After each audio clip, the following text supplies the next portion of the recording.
Assalamualaikum warahmatullahi wabarakatuh.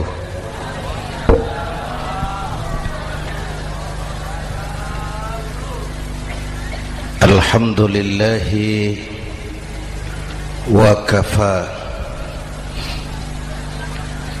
wassalatu wassalamu ala sayyidina Muhammadin al-Mustafa wa ala alihi wa ashabihi ahli sidqi wal wafa, amma ba'du. Para ulama, para habaib, para masyayikh yang saya muliakan, yang terhormat Bapak Kapolres dan Bapak Dandim, Sahibul Bait, segenap keluarga besar Pondok Pesantren Raudhatul Muta'allimin Al-Aziziyah, bapak-bapak, ibu-ibu, hadirin hadirat ma'asyiral muslimin yang saya cintai. Saya bersyukur dapat menghadiri haflah Maulidin Nabiil Karim, dan saya bangga dan terharu dengan keberadaan Pondok Pesantren Raudhatul Muta'allimin Al-Aziziyah ini. Sekarang ini banyak orang bisa memberi contoh, tapi sedikit orang bisa menjadi contoh. Memberi contoh itu mudah, tapi menjadi contoh itu yang sulit. Oleh karena itu, pada kesempatan ini kita ingin mengambil contoh bagaimana Rasul melaksanakan perjuangan. Apa modal utamanya? Saya sampaikan 3 sajalah, mudah-mudahan selesai 10 menit. Yang pertama, modal utama perjuangan baginda Rasul adalah akhlakul karimah. Memperbaiki akhlak dengan akhlak. Oleh karena itu, surah Madu sudah selesai. Dari dan ke Madura jadi lebih mudah. Bahkan Madura akan jadi daerah industri. Tetapi yang kita ingin, Madura tetaplah Madura. Akhlak tidak boleh berubah. Zaman boleh berubah, akhlak tidak. Masa boleh berganti, tapi keyakinan tidak boleh mati. Nah, soalnya adalah kepada siapa kita harus berakhlak? Kita itu kan harus berakhlak kepada 2. Kita harus berakhlak pertama kepada Allah. Ini yang terpenting. 13 tahun Rasul berjuang di Mekah hanya memperbaiki akhlak kepada Allah, menanamkan tauhid, meluruskan akidah, membangun keyakinan. 13 tahun di Mekah itu, dengan perhitungan kalau fondasi kuat, bangunan aman. Kalau fondasi melenceng, bangunan bengkok. Kalau fondasi rapuh, bangunan runtuh. Bangunan bagaimana fondasinya? Orang hidup bagaimana imannya? Kekuasaan dan jabatan baru ada manfaatnya kalau dipegang tangan orang beriman. Kalau tidak, yang muncul Fir'aun. Harta baru terasa manfaatnya kalau dipegang tangan orang beriman. Itulah sebabnya bangsa kita ini bukan cuma perlu orang pintar, kita perlu orang benar. Bahkan di masyarakat lebih baik benar tidak terlalu pintar ketimbang pintar tapi tidak benar.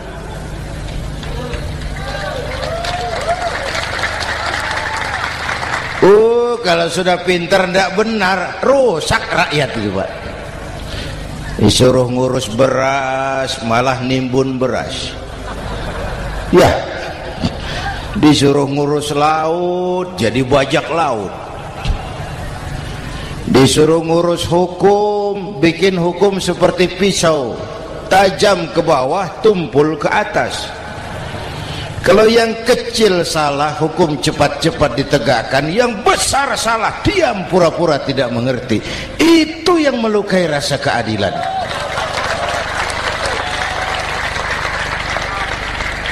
Mulai dari akhlak kepada Allah. Bagaimana cara berakhlak kepada Allah? Caranya dua. Pertama, jangan menyekutukannya dengan sesuatu pun. Yang kedua, jangan menyembah kecuali hanya kepadanya. Itu akhlak kepada Allah. Konsisten, disiplin. Saya bersaksi tiada Tuhan selain Allah, maka saya tidak akan menyembah kecuali hanya kepada Allah. Saya tidak akan takut kecuali hanya kepada Allah. Saya tidak akan minta tolong kecuali hanya kepada Allah. Saya tidak akan melarikan persoalan kecuali hanya kepada Allah. Saya bersaksi Nabi Muhammad utusan Allah, Nabi terakhir. Tidak ada Nabi sesudah Nabi Muhammad. Harga mati, titik. Disiplin. Ada yang mengaku jadi Nabi, wajib tidak percaya. Disiplin. Sekarang ini kan bangsa kita disiplinnya lemah. Korupsi agak sulit diberantas karena pejabat kita takut atasan tapi nggak takut Tuhan.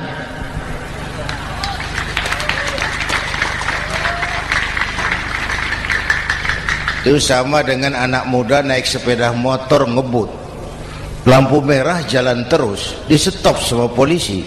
Prit, iya Pak. Minggir, siap. SIM, ada Pak. SNK, ada Pak. Tahu kau lampunya merah? Tahu Pak. Kenapa lewat terus? Saya nggak tahu, ada Bapak. Itu disiplin kita. Tenang benar jawabnya, kayak orang nggak salah itu.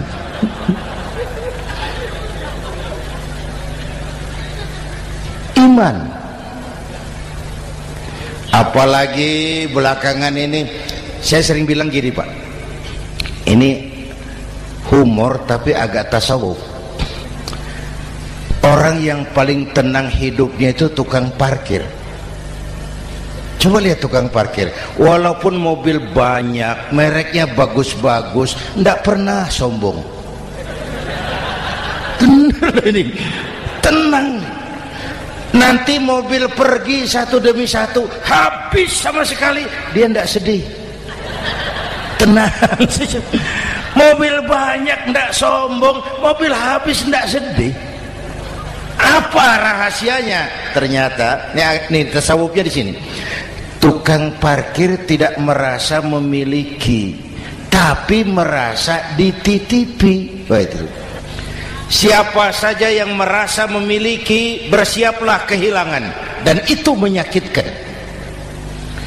Tapi kalau merasa dititipi, jabatan, harta, anak, istri, semua titipan, hiduplah seperti tukang parkir. Pertama, titipan tidak boleh bikin kita sombong. Dititipi kok sombong, ndak pantas ya. Pak Zainuddin titip mobil ya, silakan. Yang punya mobil pergi, saya petatang peteteng. Ndak pantas dititipi kok sombong. Ada orang dititipi jabatan oleh Allah sombong. Dititipi sombong. Ada enggak pejabat sombong? Ada, namanya Fir'aun. Itu pejabat-pejabat sombong anak buah Fir'aun semua. Dititipi harta oleh Allah, jadi orang kaya sombong, sama tetangga ndak mau kenal, orang lain kecil semua, jalan ndak injak tanah. kuntilanak. Yang kedua penting, titipan harus dijaga baik-baik. Kalau tidak, yang nitip marah. Yang nitip marah. Pak, titip sepeda motor, silakan. Waktu diambil sepeda motor, kaca spion pecah, knalpot hilang, bemper hancur. Marah enggak yang nitip? Marah. Saya kan titip, kenapa enggak dijaga baik-baik?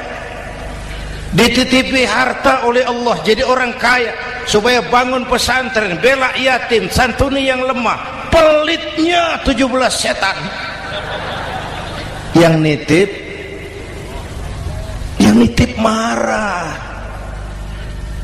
Dititipi jabatan oleh Allah isinya korupsi saja, yang nitip marah.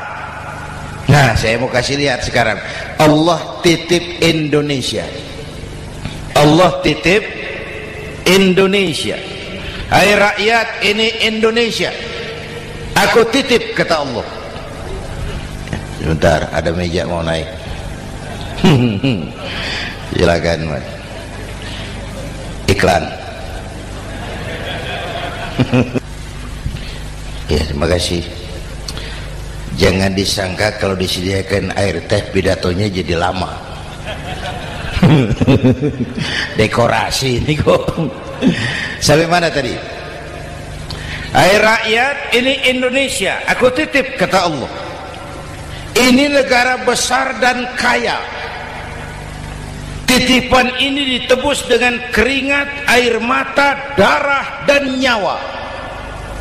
Ini bedanya. Malaysia memang merdeka, tapi diberi Inggris.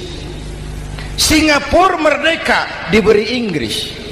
Indonesia merdeka, keringat, air mata, darah, dan nyawa. Ini negara aku titip, kata Allah. Ini negara besar dan kaya. Buminya subur. Di atas perut buminya segala tanaman hidup. Di bawah perut buminya ada gas, minyak, batu bara. Lautnya kaya, hutannya kaya. Kekayaan negeri ini harus digunakan bagi sebesar-besar kemakmuran rakyat. Itu amanat konstitusi. Disalahgunakan, dikorupsi, yang nitip marah. Yang nitip marah. Kalau dia marah, dia suruh makhluknya yang lain negur. Siapa? Merapi, Bromo, anak Krakatau. Itu Merapi demo, Pak. Kalau kita rakyat demo, anak buahnya Pak Danres turun. Tapi kalau Merapi demo, siapa yang mau ngatasi? Mbak Marijan. Selesai. Sekarang Mbah Marijan sudah kumpul sama Mbah Surip di alam barzah, dia sudah ketemu dia. Kata Mbah Surip, tenang Mbah Marijan, tak gendong, aman sudah. Aman sudah. Saya mau bilang Merapi itu makhluk, Krakatau itu makhluk, Bromo itu makhluk. Tidak mungkin makhluk bergerak dengan sendirinya, pastilah ada yang menggerakkan. Maka baik-baiklah sama yang bikin angin supaya bertiupnya sesuai keperluan. Baik-baik dengan yang bikin air supaya datangnya sesuai kebutuhan. Baik-baik sama yang bikin gunung supaya meletusnya pelan-pelan.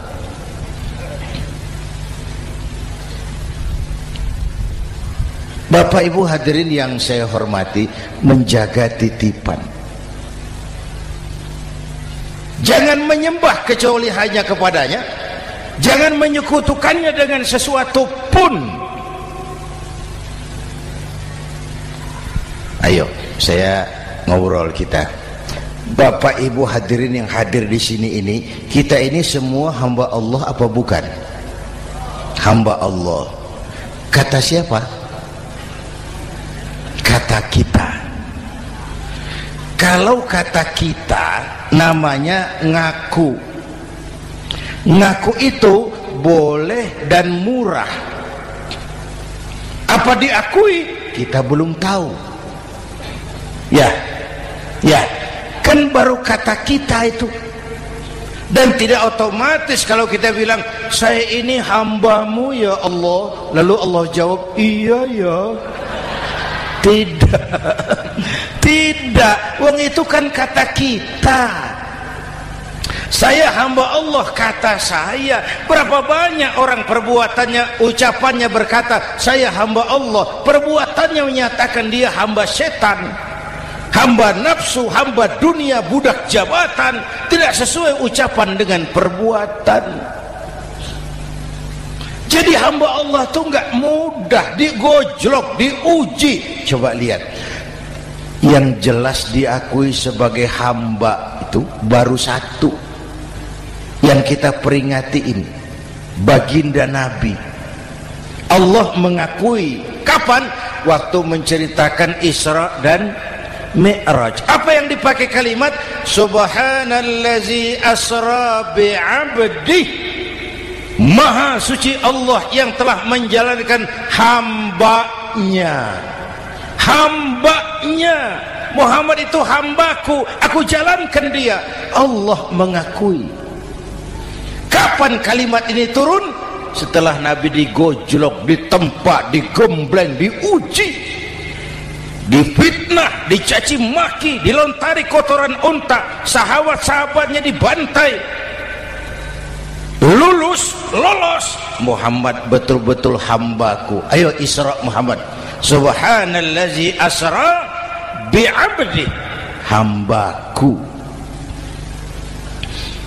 Jadi kalau mau jadi hamba Allah ya diuji, digojlok, digembleng.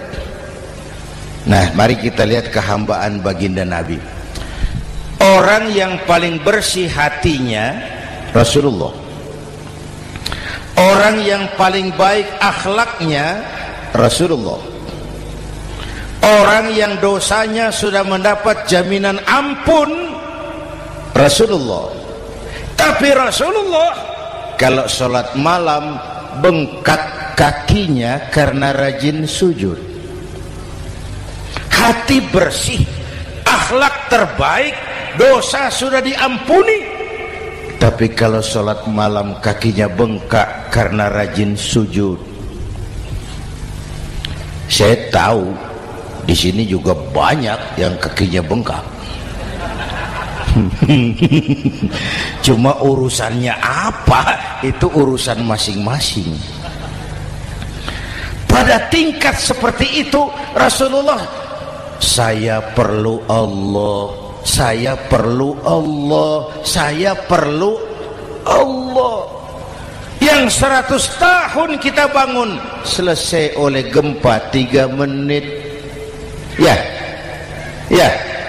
Yang 100 tahun kita bangun ternyata selesai oleh gempa 3 menit. Kita perlu Allah.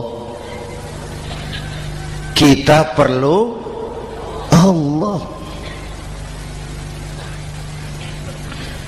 Makanya musibah itu kan kalau menimpa orang baik-baik namanya ujian. Kalau menimpa orang setengah baik itu paru-paru yang bikin malaikat bingung.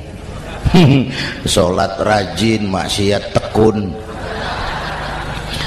baca Quran mau, fitnah orang hobi, ngaji nyolong jalan terus. Untung di sini nggak ada yang begitu. Di Jakarta banyak. Di sini insya Allah sama. Jakarta. Orang separuh-separuh seperti itu kalau dapat musibah itu namanya teguran, bukan ujian. Kenapa ditegur? Lalai. Nah, kalau orang jahat dapat musibah itu namanya persekot. Uang muka tanda jadi.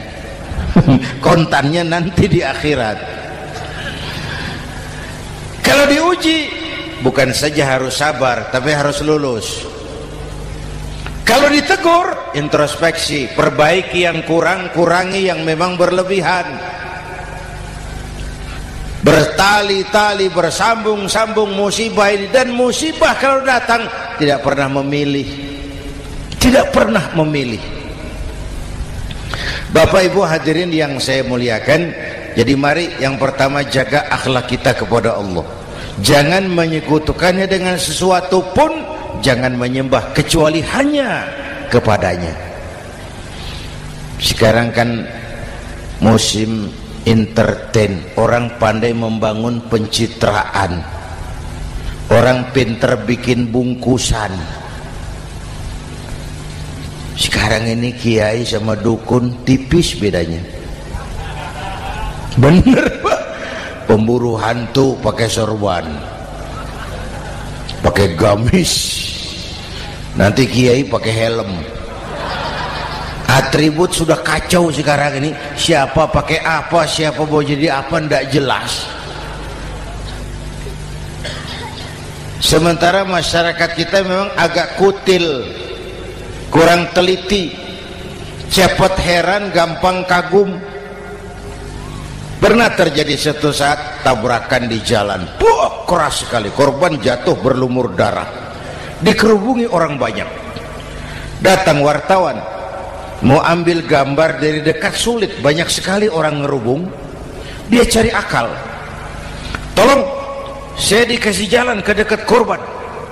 Orang menoleh semua. Saudara siapa? Saya bapaknya korban, katanya.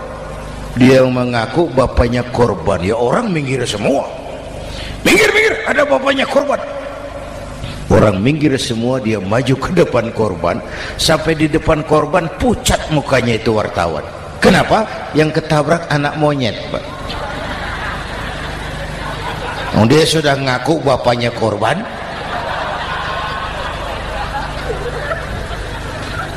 Ini cerita pendek tapi pesannya dalam. Kalau belum kenal benar jangan cepat-cepat ngakui. Ya, rakyat harus cerdas sekarang ini.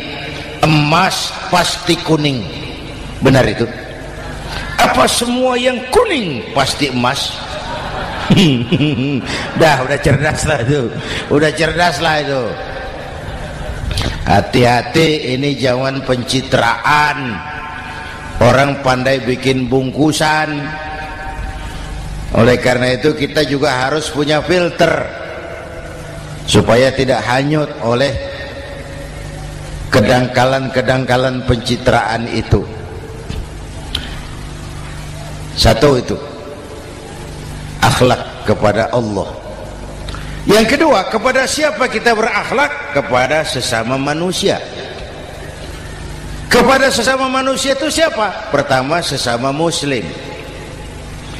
Malam ini saya hadir di sini, saya tidak merasa tamu. Saya hanya keluarga di tengah keluarganya. Bahwa saya lahir di Jakarta itu sih kebetulan. Saya enggak pesan. Yang kita tidak pesan jangan diributkan. Kita enggak pesan. Warna kulit seperti ini kita enggak pesan. Dari suku apa lahir kita enggak pesan. Potongan seperti ini kita enggak pesan. Islam membebaskan manusia dari ras diskriminasi. Pada waktu yang bersamaan Islam mengangkat harkat, derajat, martabat kaum wanita. Ini kasihan dari tadi nggak diajak ngomong nih. Pada waktu yang bersamaan Islam mengangkat harkat, derajat, martabat kaum wanita. Ibu-ibu mestinya lebih terima kasih sama Rasulullah. Sebelum Rasulullah datang, nasib perempuan menyedihkan, dilecehkan, harganya murah. Sebelum Rasulullah datang, murah. Sebelum Rasulullah datang, murah. Coba lihat wanita sebelum Islam, sedih, dilahirkan hanya untuk melahirkan, alat pemuas nafsu. Kalaupun berperan, peranannya cuma segitiga, dapur sumur kasur, kasur sumur dapur. putar-putar di situ saja. Tidak usah di Arab, dunia, di Jawa. Raja-raja Jawa sebelum kenal Islam seenaknya ngumpuli perempuan kan, selirnya yang 30, 50. Sultan-sultan di Turki piara harem ratusan orang perempuan. Kaisar terakhir dinasti Ming Cina bangun istana 1000 kamar, istrinya 1000. Innalillahi wa inna. Itu saya coba pikir, raja kalau istrinya 1000, kapan pakai kolor itu raja?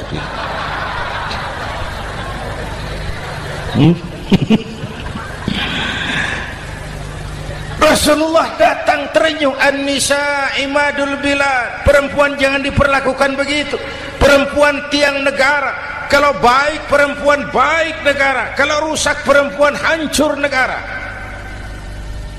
Waktu ditanya, ya Rasul, siapa yang paling harus saya taati di dunia? Ibumu. Setelah itu siapa lagi? Ibumu. Setelah itu siapa lagi? Ibumu. Setelah itu siapa lagi? Bapakmu. Menghargai perempuan, ibumu, ibumu, ibumu, bapakmu. Ibu 3 kali disebut, bapak 1 kali, ibu 3 kali, bapak 1 kali, ibu 3, bapak 1 bapak. Gimana sih ngitungnya jadi kerok begini? Salah ngitungnya, salah.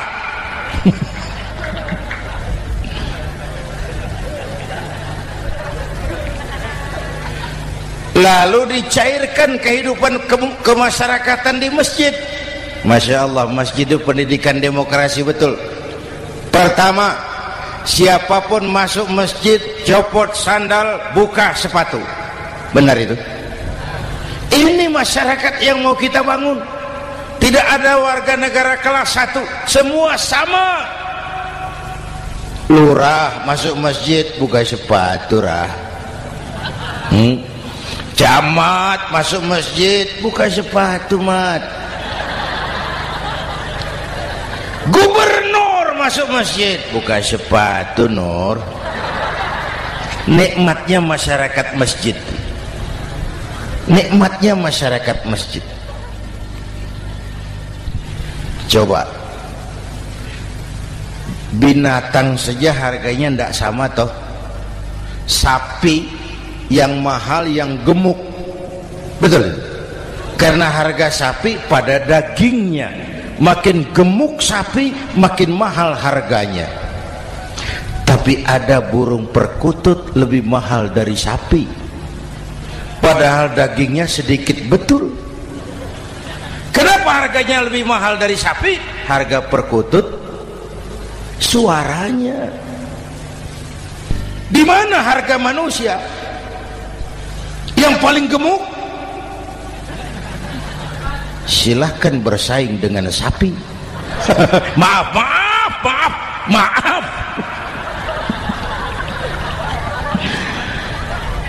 Inna akramakum indallah atqakum. Masyarakat masjid sudah copot sandal, buka sepatu, sudah masuk ke dalam sholat berjamaah. Kalau sudah ke dalam sholat berjamaah, tidak pernah kita usil dari mana orang datang, yang penting kemana dia menghadap. Itu masyarakat masjid. Dari mana kamu? Dari kidul, Pak, madhab ngulon. Kamu dari mana? Dari lor, Pak, madhab ngulon. Kamu dari mana? Dari kulon, madhab ngulon juga. Ini kan konsep Bhinneka Tunggal Ika.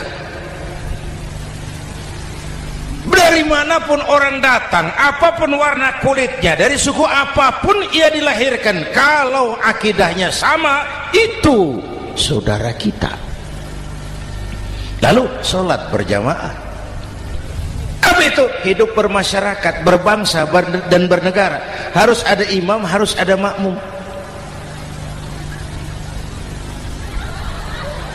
Kenapa?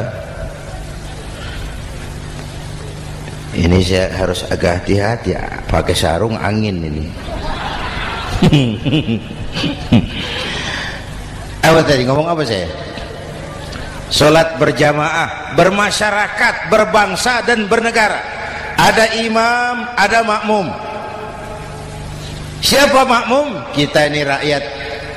Siapa imam? Para pemimpin negara. Apa bedanya? Imam harus dipilih. Makmum nggak usah. Coba baca kitab fikih yang setebal apapun, nggak ada bab pemilihan makmum. Nggak usah, makmum nggak usah dipilih. Orang buta boleh jadi makmum, orang bisu boleh jadi makmum, tukang mabuk boleh jadi makmum, tapi tidak tiap orang boleh jadi imam. Imam harus dipilih. Siapa yang jadi imam? Pertama, a'lamuhum, orang yang paling alim di kampungmu angkat jadi imam. Yang paling alim, bukan yang paling tua.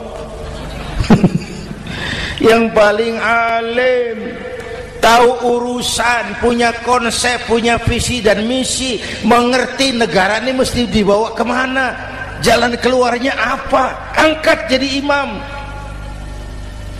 Pak, ada dua orang Pak, alimnya sama, yang mana yang dipilih? Kalau ada dua orang alimnya sama, kata Nabi, afsahuhum, yang lebih fasih lidahnya. Apa artinya fasih?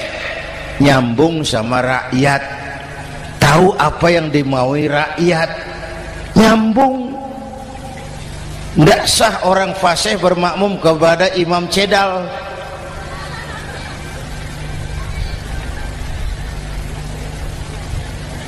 Kenapa Bu?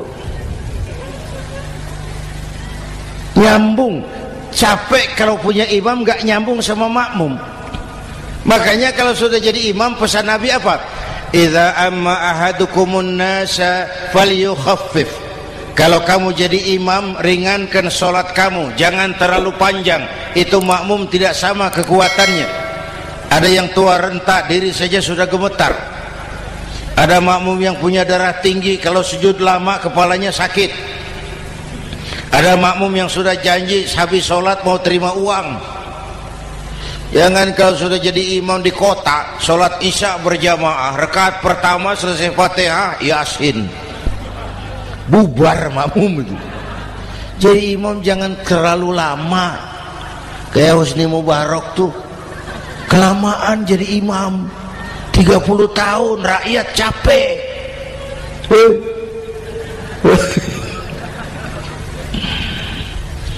Bapak Ibu hadirin yang saya hormati, nah masyarakat Islam ini loyal, taat, setia. Kapan? Kalau imamnya benar.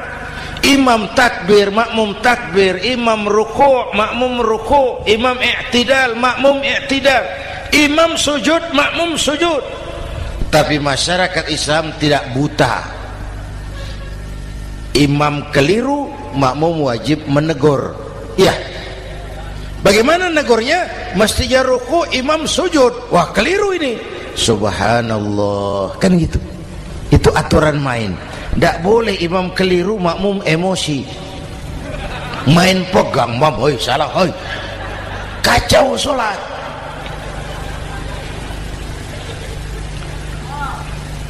Imam buang angin, apa makmum lalu berkata, demi kesetiaan saya kepada imam, imam buang angin, saya lebih keras lagi. Goblok. Iyyaka na'budu wa iyyaka nasta'in. Sampai situ imam buang angin, minggir. Tidak usah ribut. Yang di belakang satu orang maju ke depan, lanjutkan pekerjaan imam. Yang penting imam tahu diri, buang angin, minggir. Ini negara rusak karena imam sudah buang angin. Tenang aja, kayak orang nggak salah gitu loh.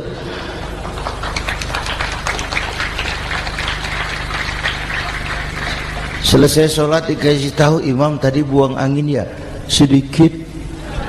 Apa kalau nggak sedikit lalu nggak rusak sholat itu? Nah, dalam berjaga akhlak kepada sesama, ayo kita jaga kesatuan, persatuan, kerukunan, kekompakan. Ini pesantren Raudhatul Muta'allimin Al-Aziziyah, ini aset kita. keberadaannya, pengembangannya, kelangsungannya, bukan sekedar tanggung jawab pengurusnya, tanggung jawab kita sesuai dengan bidang dan kemampuan masing-masing. Yang punya jabatan bantu dengan wewenangnya, yang punya harta bantu dengan uangnya, yang punya tenaga bantu dengan tenaganya, yang bisa doa bantu dengan doanya, yang tidak bisa apa-apa bantu dengan diam. Diam saja lumayan loh itu membantu. Bapak Ibu hadirin yang saya hormati, saya ingat almarhum Panglima Besar Sudirman pernah bilang, kamu itu kalau mau menang harus kuat, kalau mau kuat harus bersatu, kalau mau bersatu hidupkan semangat silaturahmi. Mau menang harus kuat, mau kuat harus bersatu, mau bersatu hidupkan silaturahmi. Bapak Ibu hadirin, rukun antar umat seagama. Beda pendapat boleh, marah jangan. Kalau di Jakarta kan sekarang lagi musim apa itu wahabi yang bid'ah, sedikit bid'ah itu. Saya sih bilang yang suka tahlil bagus, terusin. Yang nggak suka tahlil nggak apa-apa, tapi jangan mencaci maki yang suka tahlil. Orang yang mabuk masih banyak kok yang tahlil dicaci maki. Kita nih seperti orang kurang kerjaan. Waktu guru saya Hadratul Mukarram Ki Haji Dr. Idham Khalid wafat, saya ajak orang baca Fatihah. Selesai, saya lagi duduk di belakang, seorang pengusaha nemui saya, Kiai, kenapa?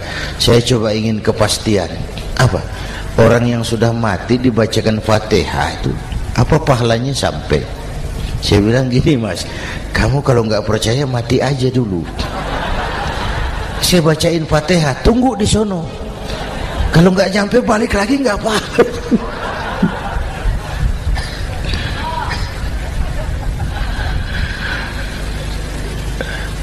Depan rumah saya itu ada masjid, Pak, pakai beduk seperti itu.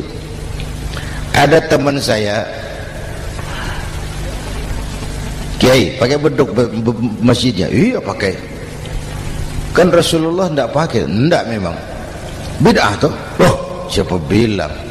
Beduk itu bukan agama, itu budaya, tanda masuk waktu. Bukan manggil orang sholat. Manggil orang sholat pakai azan. Tanda masuk waktu, itu hebatnya Wali Songo, pakai beduk.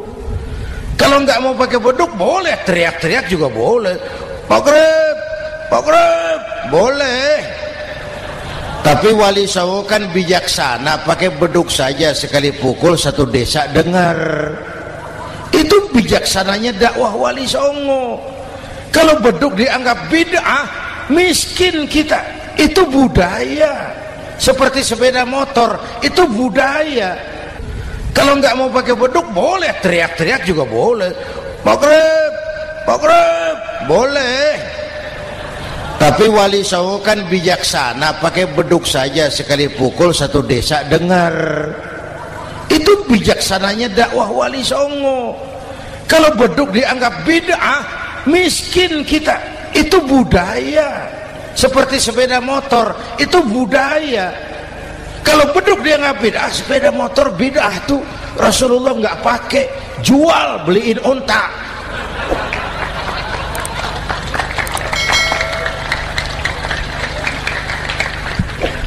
Ayo cari persamaan, jangan memperbesar perbedaan. Hormati pendapat orang kalau pendapat kita juga ingin dihormati. Kasus Ahmadiyah meledak lagi di Cikesik, Banten. Lalu pendekar-pendekar HAM menganggap itu tirani, mengganggu kebebasan beragama. Dia lupa bahwa Ahmadiyah masalahnya bukan kebebasan beragama, tapi penodaan terhadap agama. Kalau kebebasan beragama sih umat Islam welcome. Orang mau Hindu, mau Buddha, mau Kristen bebas memilih agamanya masing-masing. Tapi ini kan Ahmadiyah lain, ngakunya Islam tapi ada nabi lagi sesudah Nabi Muhammad, namanya Mirza Ghulam Ahmad, asal dari India. Saudara hadirin yang saya hormati, ini yang prinsip penodaan terhadap agama. Kalau nggak ngaku Islam nggak masalah. Supaya mau aman caranya cuma dua, Ahmadiyah jadi agama sendiri, karena Malaysia sudah melarang, Brunei sudah, Rabitoh Alam Islami menyatakan aliran sesat, Saudi Arabia melarang pengikut Ahmadiyah pergi bikin haji, dia dianggap non muslim. Cuma memang pemerintah kita nggak tegas. Kalau dari dulu dinyatakan dilarang, nggak akan ada lagi kasus-kasus seperti itu.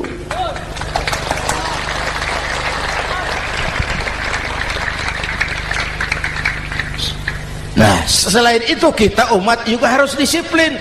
Coba sudah berapa banyak nabi bermunculan di Indonesia. Dan Indonesia ini saya heran, Indonesia ini pasar bagus, Pak. Kalau ada nabi, ada aja pengikutnya, saya heran tuh. Indonesia ini pasar bagus. Ada Ahmad Musaddiq Al-Qiyadah, jadi nabi. Konsultan bulu tangkis jadi nabi. Dapat wahyunya di Bogor, ditangkap polisi 4 tahun. Muncul lagi di Bandung, namanya Sayuti, tukang cukur, ngaku dapat wahyu jadi nabi, ditangkap polisi lagi 2 tahun. Di Malang Ustadz Roy, ya sebenarnya petinju, dia masuk Islam, mu'alaf, belajar Islam tidak pakai guru, diutak-atik ayat Quran. Sholat kita harus mengerti artinya, maka sholat boleh pakai bahasa masing-masing. Ramai masjid, 2 tahun penjara. Di Jakarta muncul lagi Lia Edan, ngaku Jibril, ditangkap juga oleh polisi. Kita salut sama polisi kita lah, bukan cuma teroris, Jibril ditangkap Pak Kapolres. Saya bilang sama teman-teman polisi, untung dia ngaku Jibril, Pak. Coba kalau dia ngaku Israel, lebih gawat itu.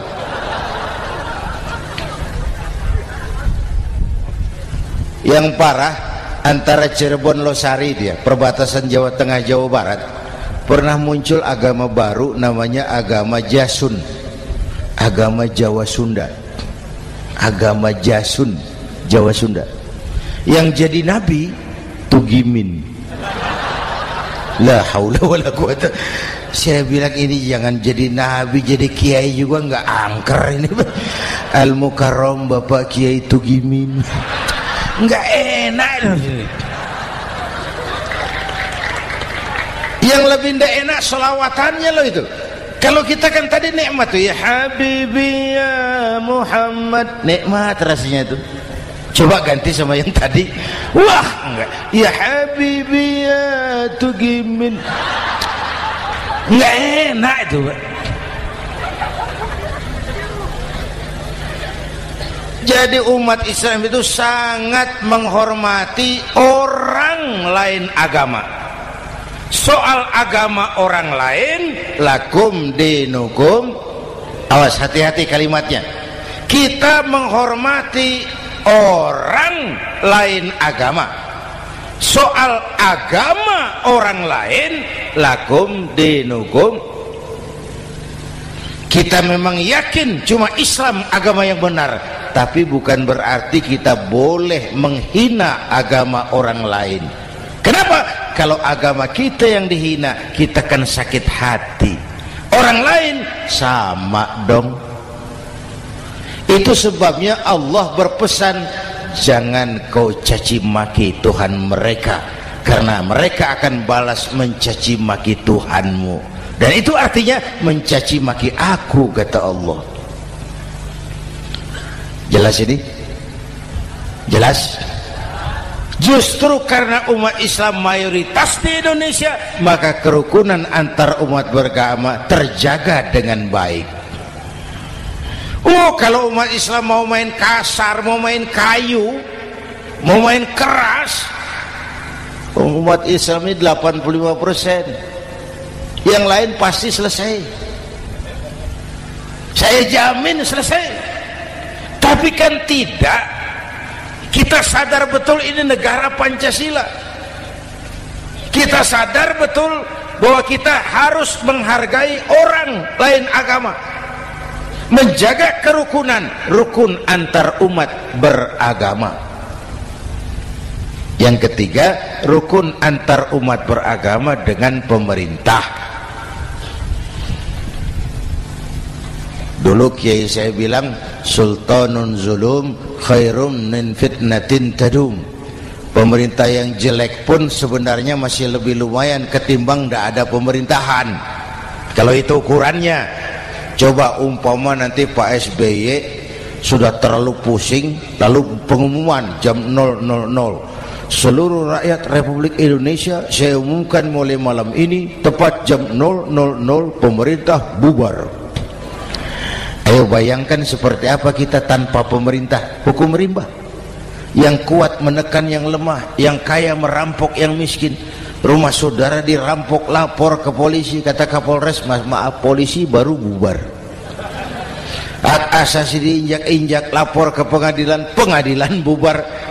Masih ada pemerintah saja yang kuat suka menekan yang lemah, apalagi kalau tidak ada pemerintah. Karena itu ulama dan umara dua pilar utama.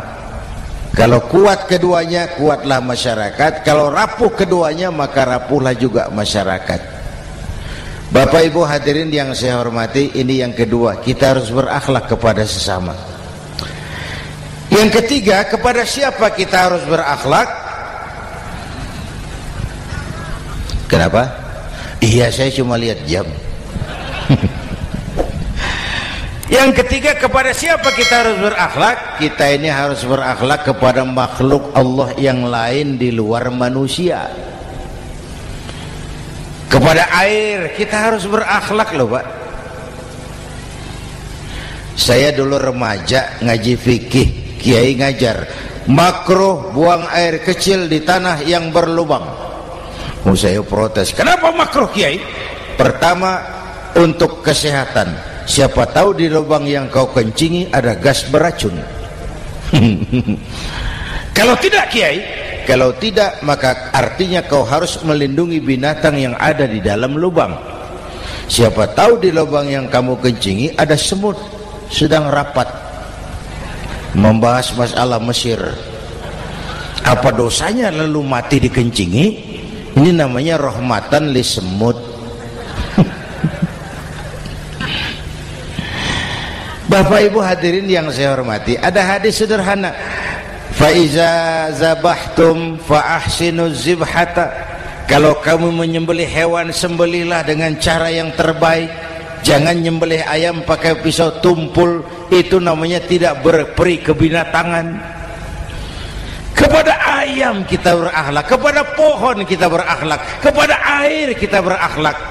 Kenapa sekarang alam tidak seramah dulu? Karena kita juga tidak ramah kepada alam. Kenapa sering terjadi banjir? Karena tempat air kita kurangi. Dia bingung mau kemana. Air nggak punya tempat. Akhirnya masuk ke rumah kita juga. Masuk dalam zoharul fasadu bil barri wal bahri bima kasabat aydin nas. Karena kita tidak berakhlak kepada lingkungan. Bapak Ibu hadirin yang saya hormati, jadi itu yang pertama, modal utama perjuangannya akhlakul karimah. Mau sukses, utamakan akhlak. Industrialisasi boleh terjadi di Madura, jalan berhotmik licin, oke, listrik masuk desa, alhamdulillah, tapi akhlak jangan berubah, akidah jangan goyah.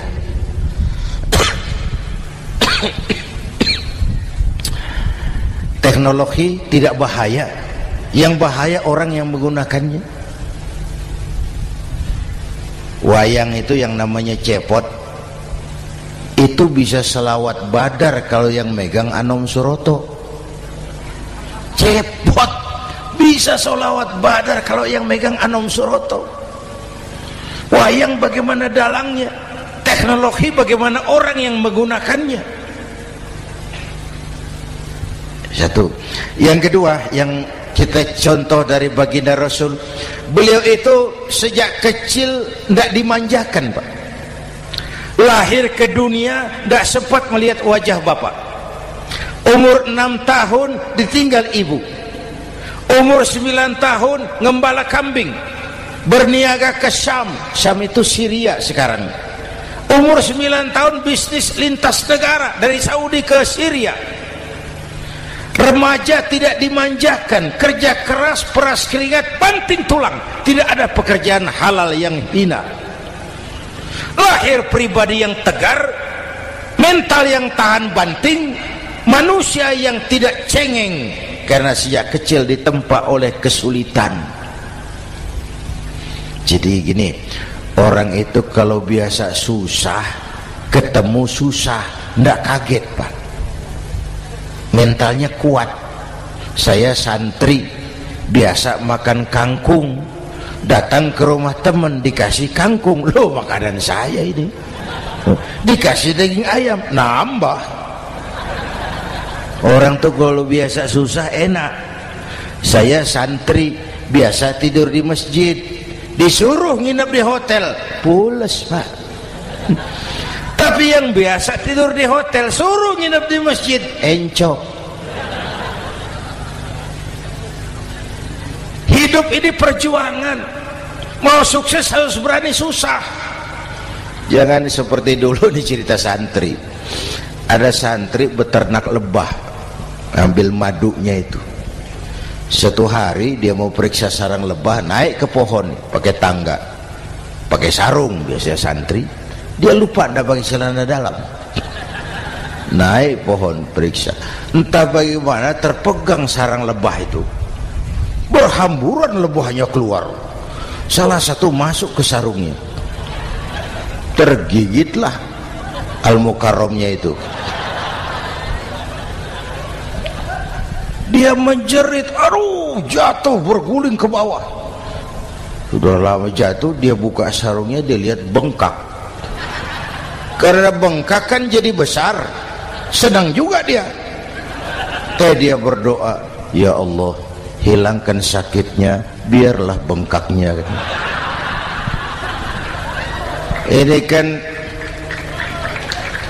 Ini doa orang nggak konsekuen. Bengkak dan sakit itu paket. Mau bengkak ya harus berani sakit. Masa sakitnya bengkaknya mau, sakitnya nggak mau. Itu satu itu. Yang kedua, kita ini sering kalau punya cita-cita sering seperti rapat tikus. Satu hari sekelompok tikus rapat paripurna tikus untuk mengantisipasi bahaya kucing. Bagaimana supaya kucing itu jangan lagi mengganggu kita. Akhirnya ada yang mengusulkan begini, bagaimana kalau di leher kucing kita gantungkan lonceng, supaya kalau dia datang dari jauh suaranya sudah kedengaran dan kita bisa lari menyelamatkan diri. Wah, cerdas tuh. Setuju, setuju semua. Setuju, bagus. Nah, oke. Waktu pembicaraan dilanjutkan, tikus mana yang mau menggantungkan lonceng ke leher kucing? Rapat bubar. Setuju, akur. Iya. Waktu kerja selesai. Bapak Ibu hadirin yang saya hormati, terutama anak-anak saya, para santri, remaja, pemuda. Hidup ini persaingan. Bapakmu tamat SD, nak, kau sarjana. Bapakmu cuma jadi RT, nak, kau camat. Bapakmu tukang tambal ban, kau harus punya pabrik ban. Anak saya pertama dulu, saya titip mondok di Tebu Ireng. Tahun pertama pulang saya kontrol, sini kau, apa hasilmu setahun di pesantren? Dia sodorkan saya sebuah piagam penghargaan juara lomba pidato di pondoknya. Saya heran, ini anak di rumah jarang ngomong, kok bisa jadi juara pidato? Saya tanya, kamu bisa pidato, apa yang dipidatoin? Dia bilang, kan kaset ayah dihafalin gitu. Ya saya ketawa juga, waktu itu dia masih anak-anak. Baiklah, tapi apa cita-citamu? Saya kepengen seperti ayah. Wah, kau ini salah. Kalau aku ayahmu di matamu menurutmu hebat, mestinya kau 10, 100, 1000 kali lebih hebat dari orang-orang yang kau anggap hebat. Karena tantanganmu akan lebih berat dari tantangan yang aku hadapi sekarang. Kalau kau sama dengan aku, kau ditinggalkan zaman karena kau tidak mampu menjawab tantangan zamanmu. Bapak Ibu hadirin yang saya hormati, persaingan tajam, tantangan makin berat. Oleh karena itu diperlukan semangat yang dicontohkan Nabi. Kerja keras, peras keringat, banting tulang. Tidak ada pekerjaan halal yang hina. Sejak kecil ditempa oleh kesulitan. Asal jangan seperti saya tadi ngobrol sama teman-teman, sekarang ini di negara kita banyak politisi miskin negarawan. Pejabat-pejabat kadang-kadang kalau ngelihat rakyat tuh komentarnya nggak berpihak kepada rakyat. Saya ingat waktu Mentawai dihantam gempa, Nias hancur, infrastruktur hancur, rumah rakyat luluh lantak. Ketua DPR Pak Marzuki Ali bilang, bagaimana itu rakyat? Ya itu resikonya punya rumah di pinggir laut. Waduh, ini bukan komentar pemimpin, rakyat lagi susah kok dibilang kayak gitu. Saya prihatin dengan ucapan kayak gitu. Waktu cabai 100.000, di sini berapa sekarang? Sama ya. Waktu cabai mahal, ada pejabat bilang, rakyat suruh nanam cabai aja di halaman rumahnya. Ini kan gak solutif dan gak cerdas. Cabai naik, rakyat suruh nanam cabai. Nanti beras naik, rakyat suruh nanam padi. Yang saya khawatir kalau telur mahal, apa rakyat suruh betelur gitu? Ini kan gak cerdas dan gak solutif. Bapak Ibu hadirin yang saya hormati, apalagi tadi sudah saya bilang di awal, kita ini bangsa yang ditempa oleh kesulitan. Mau merdeka saja dengan keringat, air mata, darah dan nyawa. Kita tidak boleh cengeng menghadapi kesulitan ini. Tegar, tahan uji, tahan banting, dan seterusnya. Itu hal yang kedua. Yang ketiga, terakhir, Rasulullah itu sosok yang ibadahnya luar biasa. Tadi sudah saya jelaskan sebagian. Ibadahnya luar biasa. Ayo kita bantu keamanan negeri kita ini. Dengan apa? Istighfar. Wa ma kana Allahu mu'adzibahum wa hum yastaghfirun. Allah tidak akan turunkan bencana selagi di tengah mereka masih banyak orang-orang yang istighfar. Rasulullah yang dosanya sudah diampuni sehari 100 kali istighfar. Ayo kita ngobrol ini. Pak,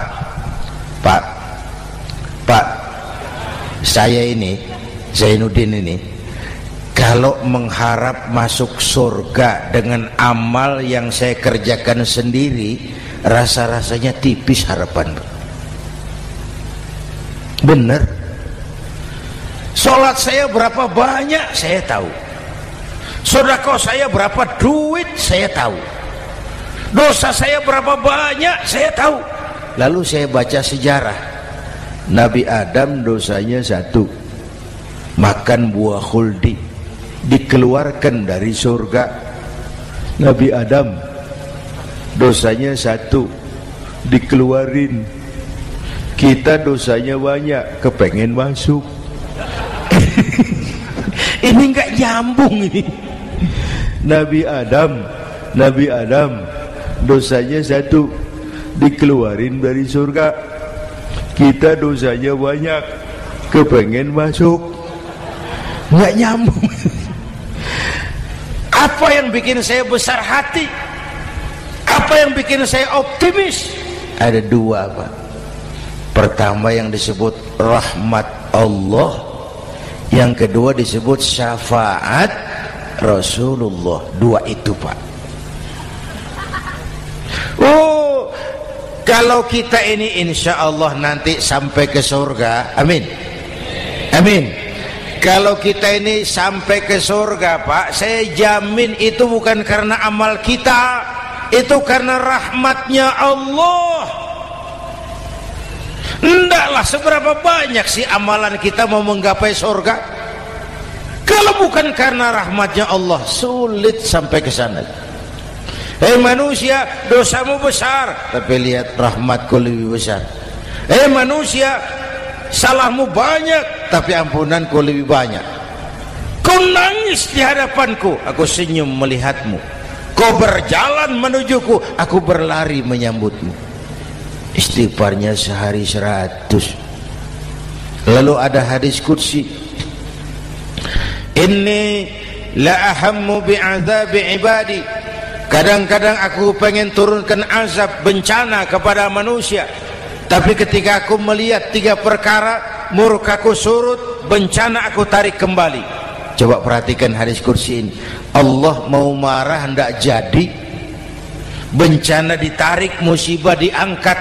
Kenapa? Ada yang meredam murka Allah. Allah enggak jadi marah. Siapa? Pertama, suyukhan rukka. Aku lihat orang-orang tua tengah malam sujud sambil berlinang air mata, nangis di hadapan Allah. Itu kita hutang jasa loh, Pak, sama orang-orang yang tengah malam sujud nangis di hadapan Allah. Lihat yang begitu Allah tidak jadi marah.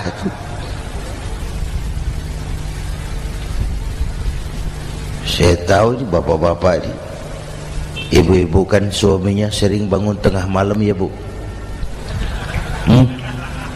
Kencing. Bikin bingung malaikat. Sudah mau ditulis tahajud, kencing doang. Kata malaikat, sialan, hampir salah tulis.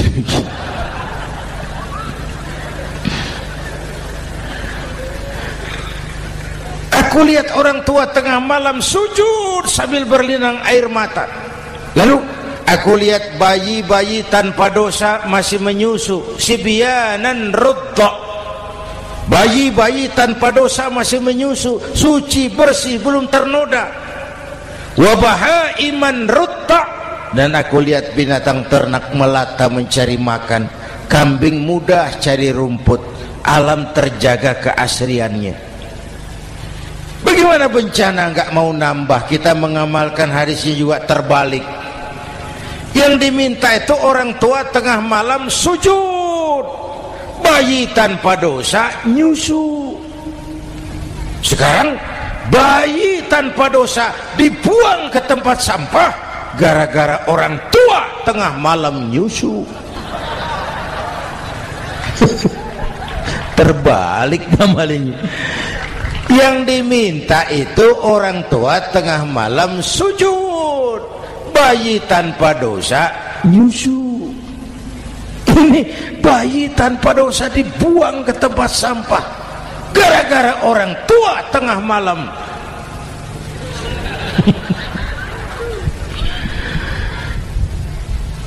Bapak Ibu hadirin yang saya hormati, rahmat Allah kita perlu.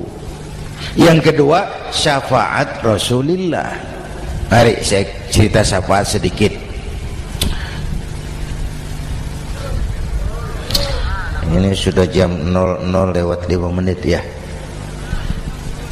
Ini kalau hitungan Indonesia ini sudah ganti hari, Pak. Jadi inilah ceramah terpanjang di dunia. Bayangkan saya pidato dari hari Selasa sampai hari Rabu.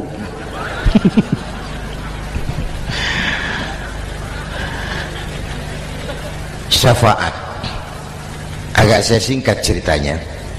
Nanti itu, Pak, setelah alam ini hancur sehancur-hancurnya, bumi gempa, gunung meletus, air laut tumpah ke darat, halilintar menyambar, planet-planet bertabrakan, semua yang hidup mati bareng tanpa persiapan, termasuk malaikat. Malaikat mati, yang tinggal cuma Allah sendirian. Yang lain hancur semua, tinggal Allah sendirian. Allah patroli, berseru-seru, limanil mulkul yaum, ahai, siapa penguasa hari ini? Mana Fir'aun yang ngaku Tuhan? Nongol kalau memang Tuhan. Mana Abrahat, mana Namrus, mana itu Benito Mussolini, mana itu Adolf Hitler, mana itu Hosni Mubarak? Penguasa-penguasa yang ngaku berkuasa, nol kalau memang penguasa. Gak ada yang jawab, Pak, semua sudah rebah. Allah lalu berkata, la ilaha illa ana. Ternyata tidak ada Tuhan lain selain aku. Allah sombong waktu itu. Kalau Allah sombong itu pantas. Hadis qudsi mengajarkan al-kibriya'u libasi, sombong itu pakaianku, kata Allah. Cuma aku yang pantas pakai. Kamu manusia nggak pantas pakai pakaianku, kebesaran. Pakaian Allah mau dipakai, sombong itu pakaian Allah, cuma Allah yang pantas pakai. Nanti itu yang pertama dihidupkan bukan kita, malaikat dihidupkan lebih dulu. Tiupan pertama, malaikat hidup semua, diatur panitia akhirat. Yang nyambut tamu siapa, yang pimpin marawis siapa. Malik, siap, sediakan neraka. Aku mau bakar itu bajingan tengik yang waktu di dunia nggak mau sujud, jauh dari ulama, tinggal di masyarakat jadi biang kerok, sama yatim kejam. Sediakan neraka. Baik. Ridwan, iya, sediakan surga. Aku mau balas hamba-hambaku yang waktu di dunia rajin sujud, dekat dan cinta kepada ulama, santun kepada yatim, suka menolong orang yang memerlukan pertolongan. Baik. Jibril, Mikail, iya, ke surga. Untuk apa ya Rabb? Ambil kendaraan bernama Buraq, turun ke alam, cari di mana kubur kekasihku Muhammad, bangunkan dari kuburnya, bawa ke surga. Turun Jibril dan Mikail, cari kubur Nabi. Wong alam sudah hancur-hancuran, jangan cari kuburan, cari bangkalan aja nggak ketemu. Bingung dua-dua. Jibril, sebelah mana kubur Nabi? Nggak tahu Mikail. Lalu dua-duanya sujud mohon pertolongan Allah. Dengan izin Allah terbuka kubur Nabi. Allahumma sholli alaihi wa ala alihi. Bangun dari tidur seperti orang bangun dari kubur seperti orang bangun tidur. Nabi mengusap mata, menoleh ke kanan Jibril, menoleh ke kiri Mikail. Lalu tanya, ayu yaumin hadza ya Jibril? Ini hari apa Jibril? Ini hari apa? Hadza ma wa'ada ar-Rahman. Ini hari yang dijanjikan Allah Muhammad. Ini kiamat. Kiamat Jibril? Kiamat. Jibril, kalau memang ini hari kiamat, aina ummati?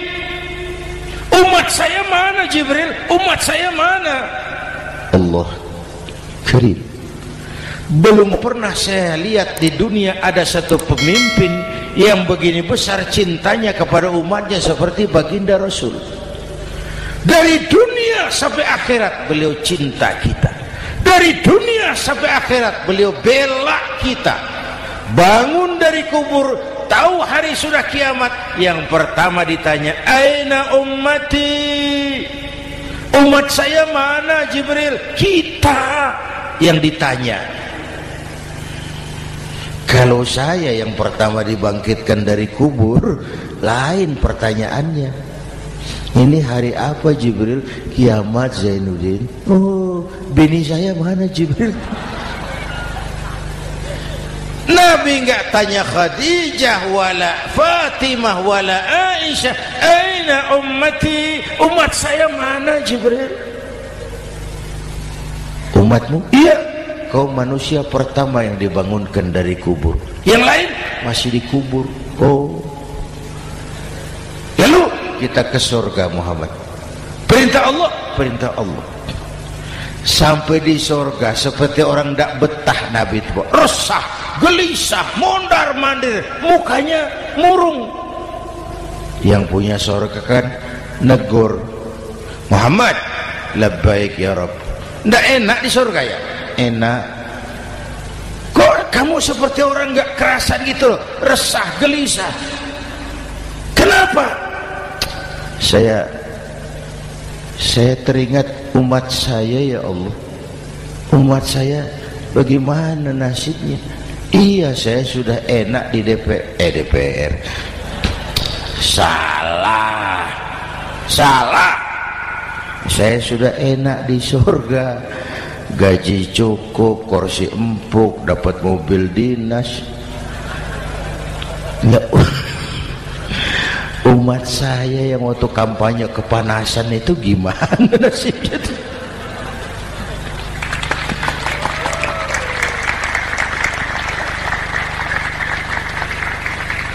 Makanya dulu di Senayan, di depan kantor DPR tuh banyak tukang kaca jualan di situ.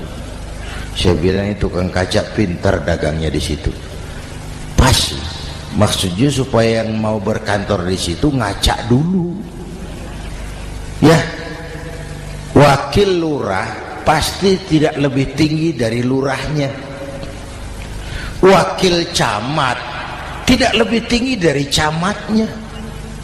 Ini kenapa wakil rakyat kok selalu lebih tinggi dari rakyatnya?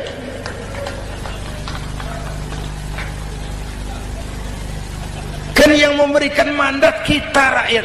Kemerdekaan bertujuan mengantarkan rakyat ke gerbang kesejahteraan. Lalu rakyat mempercayai tugas itu kepada pemerintah dan wakilnya di DPR. Saya percayakan kamu mengantarkan rakyat ke gerbang kesejahteraan.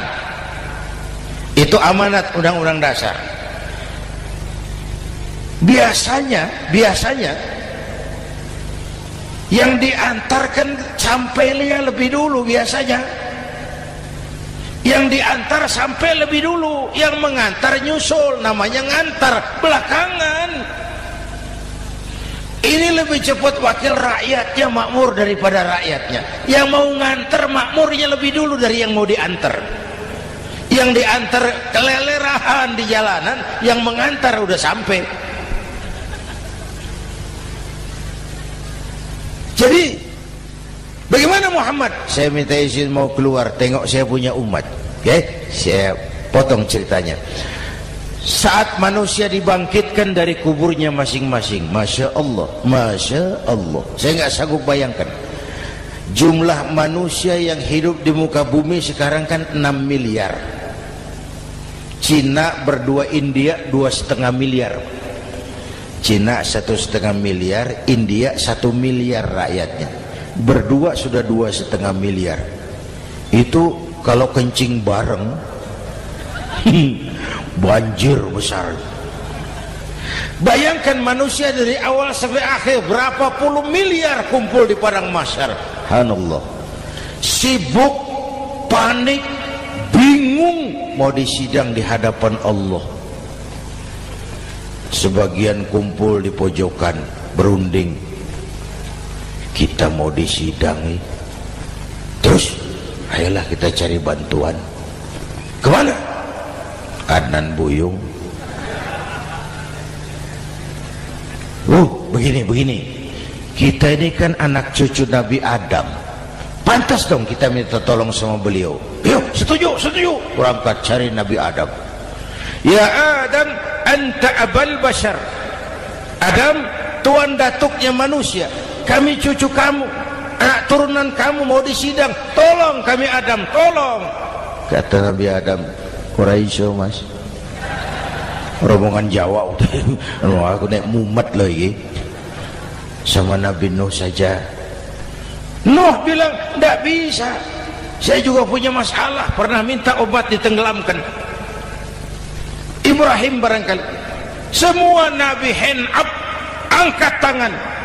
Dikala itu yauma la yanfa'u malun wala banun, di mana harta tidak ada lagi artinya, anak-anak tak jadi beban, tiap orang sibuk dengan urusannya sendiri-sendiri. Saat itu ada satu pemimpin, Allahumma salli alaihi wa ala alihi, diizinkan Allah.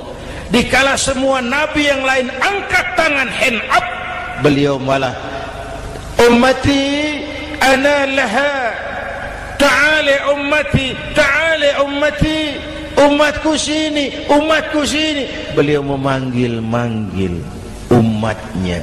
Yang bagaimana yang dipanggil? Ada hadis, inna ummati ya'tuna yaumal qiyamah ghurran muhajjalin min atharil wudu. Umatku besok di akhirat datang menghadap Allah dengan muka bersinar-sinar karena sering wudu. Sering wudu kan sering sujud. Masa cuma wudu tapi enggak sujud? Itu nanti enggak usah mengaku Rasul yang panggil, sini umatku. Tapi kalau muka enggak pernah wudu, enggak pernah sujud, merangkak di depan Nabi, saya umatmu ya Rasul. Kata Nabi, umat saya enggak ada yang kumbal gini. Dikala itu beliau berkenan memberikan syafaat. Syafaat itu saudara-saudara, saya pakai sarung, sobek sedikit. Syafaat itu nambeli itu loh. Salat saya kurang sedikit, sedekah saya campur riak sedikit, puasa saya tidak ikhlas sedikit, ditutup dengan syafaat. Saya mau dagang, perlu modal 20 juta, saya punya uang 15 juta, yang 5 juta syafaat. Jadi harus ada modal. Kalau sholat tidak pernah, sedekah tidak pernah, lalu syafaatnya dari mana? Yang dapat tambelan itu yang punya sarung bolong, punya sarung sobek, ditambal dengan syafaat. Lah kalau tidak ada sarung, apa yang mau ditambal? Ya. Nah, mudah-mudahan kita semua mendapat rahmat Allah dan mendapat syafaatnya Rasulullah Sallallahu Alaihi Wasallam. Bapak Ibu hadirin, sudah 7:30 lewat 4 jam. Saya pun kangen, tapi hari sudah larut. Insya Allah lain kesempatan kita jumpa lagi. Terima kasih kepada Al-Mukarramun, para ulama, para habaib, pengasuh pesantren Raudhatul Muta'allimin Al-Aziziyah, dan semua yang hadir. Mudah-mudahan yang saya sampaikan ada manfaatnya. Usikum wa iyaya bitaqwallah. Aqulu qawli hadza fa astaghfirullahal azim li wa lakum. Wassalamu alaikum warahmatullahi wabarakatuh.